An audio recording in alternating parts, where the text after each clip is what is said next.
Hi guys! For today's video ay samahan nyo kaming mag-food trip dito sa Quiapo.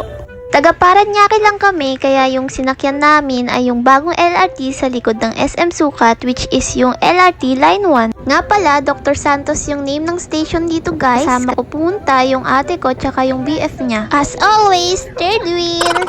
Ang maganda pa dito sa bagong LRT guys, separate ang mga babae at mga lalaki para maiwasan ang mga pangbabastos ng mga manyakis sa tren at comfortable at safe tayong mga kababaihan sa pag-commute. Huwag nyo nga pala akong gagayahin sa pagdamit guys. Quiapo ang pupuntahan pero para akong aattend ng binyag. Dito nga pala ang babaan sa Carriedo Station. Pagdating namin ng Quiapo, sobrang daming tiyangge sa paligid kaya napagastos pa kami nang wala sa oras. Sa sobrang daming street foods, tiyangge at tao sa paligid, di maiwasan ma-overwhelm kung saan kami unang bibili. Isa na sa pinakapinipilahan ng lahat ay ang tindahan ni Neneng B. Sa sobrang haba ng pila, hindi na kami nakabili doon. Pero nabili namin ang ibang sikat na street foods ng Quiapo tulad ng Fruit Ninja, Tofu Square, dried pusit, sweet corn, sisig, sari-saring mga palamig at marami pang iba. Follow for part 2 para sa honest food ratings, price reveal, and more Quiapo vlogs. Thank you for watching!